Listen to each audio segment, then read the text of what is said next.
I mean, what the flub is happening in NXT? It is officially the most dangerous place on the planet. Also, hello, my friends, and welcome to yet another episode of Ups and Downs with I, Simon Miller. And all we're going to do is take this, the finger of power, so don't get mad at me. This is what decides what is good and bad in professional wrestling. So if you want to yell at anyone, yell at a finger. You've never heard that sentence before. Let's up those downs. But yeah, after all the madness that has been happening recently between Trick Williams and Carmelo Hayes, they arrived at NXT. Everyone's like, oh my God, it's Trick Williams and Carmelo Hayes. And then about 42 seconds later, even though there was a lot of people around, somebody whooped Carmelo Hayes' ass, and he was down. I don't know about you, but I'm starting to think that this may be a part of Carmelo's master plan, or I am being totally worked. Either way, I like this story, and I love the fact that NXT is being so damn patient with it. Even if eventually Hayes does turn around and goes, haha, I am the evil villain here, I bet he still gets one hell of a massive reaction. Which is when NXT became Raw. Why not? Because Cora Jade walked to the ring and she started to talk about her triumphant return at the NXT pay-per-view. And she was essentially like, I tell you who I am not a big fan of, Lyra Valkyria, who of course is the NXT Women's Champion. So Lyra was backstage, she heard her name and she's like, don't you say that about me, and she came out too. They got into a big old yelling match, which is where Blair Davenport also arrived. She was like, well, this is a bunch of nothing, because I am the Iron Survivor, and therefore I get the next title shot, so Valkyria, you better enjoy that championship, because it's coming to me. Now, I don't believe this is going to happen, but Blair definitely believed it. Of course, she does have a problem in the sense that Nikkita Lyons has also returned. She doesn't like Blair Davenport at all, because it was Davenport that took her out. She wasted no time, she got in the ring, she started throwing punches, everybody had a big brawl, and away we went. It also means that we were going to be setting up a tag team match for later, because it was going to be Lyra and Nikkita taking on Cora and Blair. And they're going to have to remain a team, because you can shorten that to CAB. I do like this though, because as we always talk about, it just means that we are shining a massive spotlight on the women's division, and other promotions could absolutely do more of this. Also, they're all very talented, and they all have a story. I love narratives. Give it up. Dragunov then did a quick interview, and of course, because he now is the North American champion, he is doing an open challenge. WWE loves this. If you win some kind of mid-card title, all of a sudden, you will open the door and say, well, I'll fight anyone. Although it's more fun in NXT, because they take it literally. When someone does an open challenge, everybody runs from the back. Well, it doesn't really feel like that's happening this time. When the Metaphor's bad luck continued, they lost again. Because they were facing Josh Briggs, Brooks Jensen, and Fallon Henley. No, I'm Darl's crew attacked them basically as soon as the match did start, but that didn't help them at all, so now they're going to have to rethink everything. And the real twist to all of this is that Tiffany Stratton was watching on from the back, because of course she doesn't like Fallon. Halfway through, she just ran to the ring, and those two fought all the way to the back.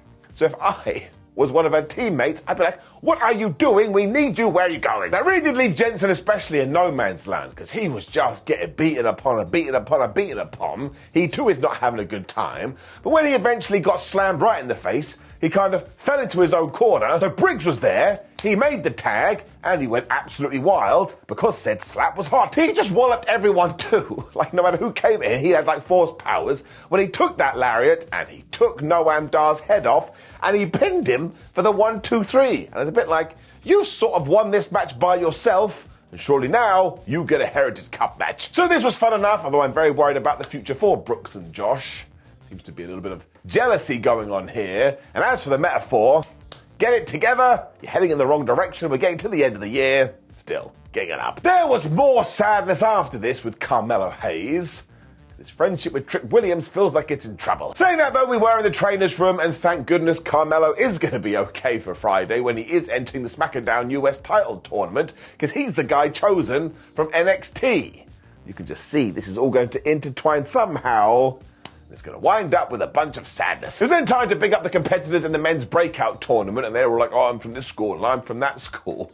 And we even threw Chase U in there to treat it like it was legitimate. Once again, this is why I love NXT so much. It's the little things. But do you know who ruined this? That damn Lexus King. Because he saw Trey Bearhill standing here and obviously thought, damn it, he's got a better name than me. So not only did he beat him up, but as we were going to find out later, Lexus is now in the damn thing. So I tell you, I quite like this character.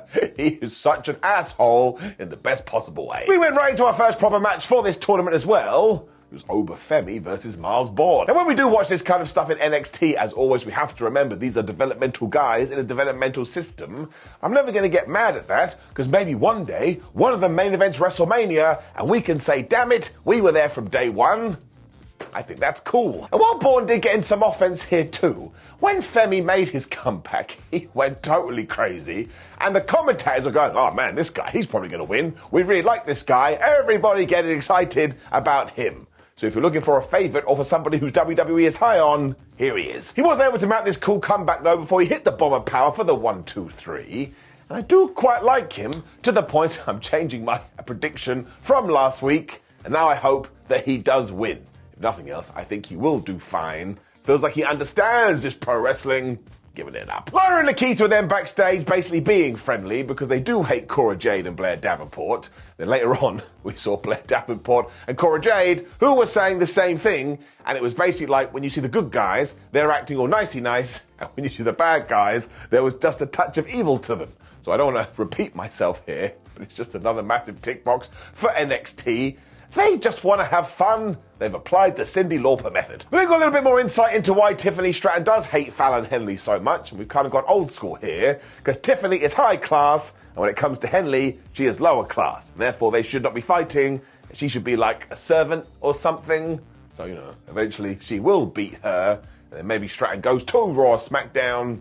Feels like it's time. It was then open challenge time next. I think Shawn Michaels had just gone. Anybody want to see a banger? Me too. So it was Dragon Lee versus Tyler Bate. And there has been some chatter that maybe Tyler is also going to get called up soon, which kind of does tie in, because the former Pete Dunne is currently walking around SmackDown, and he hasn't got any friends anymore. And of course, those two have mega history. Otherwise, though, this was just such a good back and forth. And at one point, Tyler Bate even outdove the Dragon. I think Lee got annoyed about this. He was like, oh yeah? And then he did this mad somersault. Just like super duper crazy. They then made sure all their meters were charged, so they were busting out all their signatures, including Bate doing his aeroplane spin. And I kind of realised something during this. It's like, it's a bit like a Blue Thunder bomb. I'm not sure whether that's actually ever pinned anyone. I mean, maybe once or twice, but it's not consistent. So now I'm keeping my eye on it. It meant that we did get a bunch of 1-2-oohs, but man, because they were just playing wrestling tennis, at one point Tyler Bate hit the ropes. He ran at Dragon Lee, who just from nowhere smashed him with the Operation Dragon, and he got the 3 count, and afterwards they did shake hands. And this was just a super duper good match, and a reminder that sometimes you can have a winner and you can have a loser, but because they perform no well, nobody cares. It's not like you're going, ha ha ha, Tyler Bate, you suck. He really doesn't. Josh Briggs was then back, and he said he wants to fight for the Heritage Cup. I knew it. Jensen didn't seem happy with that, but it does tie in. He kind of feels like he's going one way and his friend is going the other way, and they almost fell out earlier in the year. This time they probably will for sure. Damn. This is when Ava Raine was talking to Lexus King and confirmed that he will be in the tournament. And I still want to know how Ava went from being in a cult to being Shawn Michaels' right-hand woman. I mean, maybe I missed some story points, or maybe it just happened. I don't know. It was then time for some more fallout from some storylines, because it was Eddy, Thorpe versus Dijak. And of course, these two hate each other, but based on this, Dijak definitely hates Eddy more. Sheesh. They didn't waste any time, and all of a sudden Dijak grabbed him, threw him into Tina the turnbuckle. She came loose when damn Dijak grabbed her and just started using it as a weapon. I mean, there was blood everywhere, so it was kind of crazy, and the ref was obviously like, what are you doing, Dijak? I'm right here, I'm looking at you, and I would say he called for the disqualification, but it felt more like a no contest. This was brutal. This poor Eddy gets absolutely murked every week as well, and Dijak finished him off by going after the ribs, and oh my gosh, we know all about Thorpe's ribs. He's had tape around the midsection. Dijak, how dare they? This was definitely alright though, and I guess now we'll do another match and I have some crazy stipulation attacked. And while this isn't headline news, this reinvention of Dijak has been so damn good, to the point he's another guy that could probably go up to the main roster soon. Just make sure you treat him like this. Give me a nap. Chase U was then trying to work out how much money they'd made this week, and you'll be shocked to hear the bake sale didn't really work. Who knew? Duke Hudson was totally embarrassed by this, but Andre Chase was saying positive. He was like, haha, we're going to be able to figure something out. When Scripps, of all people, walked in, he put something on Andre's desk and said, you should probably take a look at that. It may help you.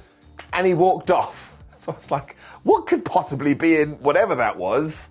Maybe it's the instructions about how you somersault off a van and just land right on the floor. This actually tied into our next men's breakout tournament because it was Keanu Carver versus Riley Osborne. But as we have kind of been teasing, Thea Hale may have a little bit of a crush on Riley, so her and JC Jane left Chase U because they wanted to watch his match. So NXT remains the best and goofiest thing ever, and this Carver hit this amazing pounce at one point, but actually that wasn't going to help him at all because Riley was like, haha, I've got the better of you, and he hit a shooting star press and he got the 1, 2, 3. And I tell you why I was a big fan of this. The shooting star press should be a finishing move. I mean, you're going backwards in order to go forwards. How does that make any sense? 2 + 2 = potato. So now we're definitely going to tie the Chase U in stuff too. Although, is Thea Hale cooking something here? We do not know. And, is Riley going to be able to help get the money? So many layers to NXT. And they're all absolutely absurd. But it is never boring.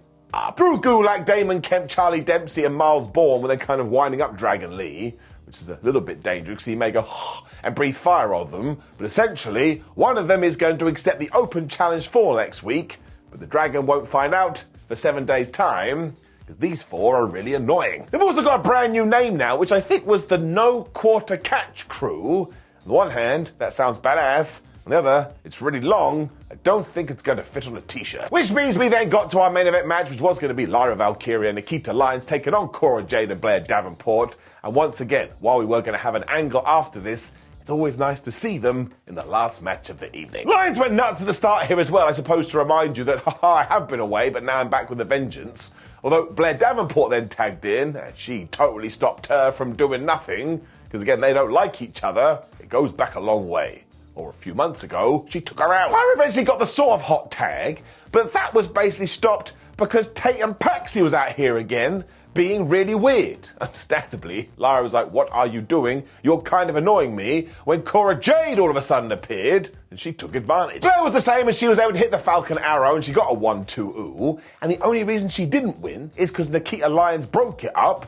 So suppose if we do that championship match, we can tie back into that. This is why we did build to the finish, and it got a little bit freaky-deaky, so you have to forgive me. But Cora Jade was able to blind tag in, although at the same time, Nikkita Lyons on the outside, so Blair Davenport hit her big knee right into Lyra's face. Then Lyons realised this, so she pulled Davenport out the ring when Cora's like, wait a minute, wasn't that Blair's finisher? Which it was, so given that Valkyria was then on the floor, she pinned her for the 1-2-3.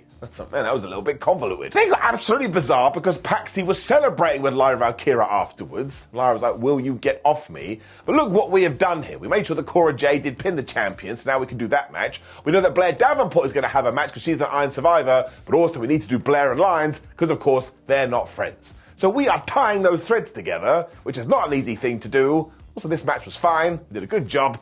Speaking about weird people in NXT too, Joe Gacy then carried this on, because he was dressed as a construction worker, and he found Hank and Tank and Gallus, and because they're going to have a match next week, he kind of just danced around them. Joe Coffey pretended he's not going to get involved, but that's like me saying, I'm bored because I like it. This was one of those segments where I kind of felt like I was on drugs, and I definitely wasn't. Before we did finish this week, though, we wanted to shine another spotlight on Trick Williams, because he came out, talked about how happy he was that he was the Iron Survivor, and man, he just spat fire here. This dude is going to be huge. He also said that he wants to respect Ilya Dragunov because, of course, they're now going to have a World Championship match. When out came Ilya, that's basically what we did here. It's the opposite of the Baron Corbin stuff. I mean, they each want to kill each other, but they want to do it nicely. I mean, the champion was a little bit sad because, of course, Trick has had a fantastic year, but it's going to end terribly. When who sauntered to the ring? It was none other than Carmelo Hayes, and that's when I knew. It's like, this is a bad egg, and he has trouble on his mind. He, however, sees it differently because he has now decided that Ilya Dragunov is the guy that attacked everyone. He attacked Trick Williams, he attacked Carmelo Hayes. I mean, how have we not seen this before? I was like, I'll tell you why, Carmelo. Have you seen Ilya and how he conducts himself?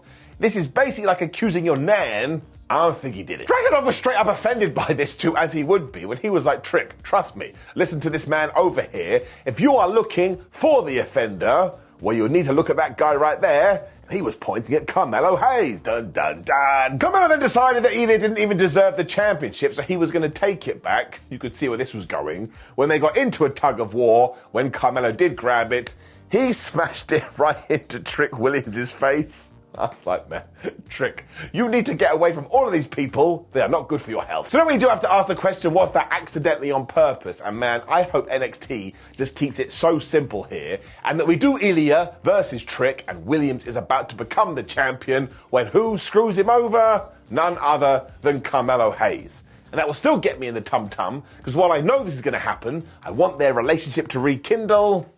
Very sadly, I think it's dead. We've also invested so much time into this, it will get a mega reaction, because that's how things work. We've seen it on the main roster especially. So it is going to get an up.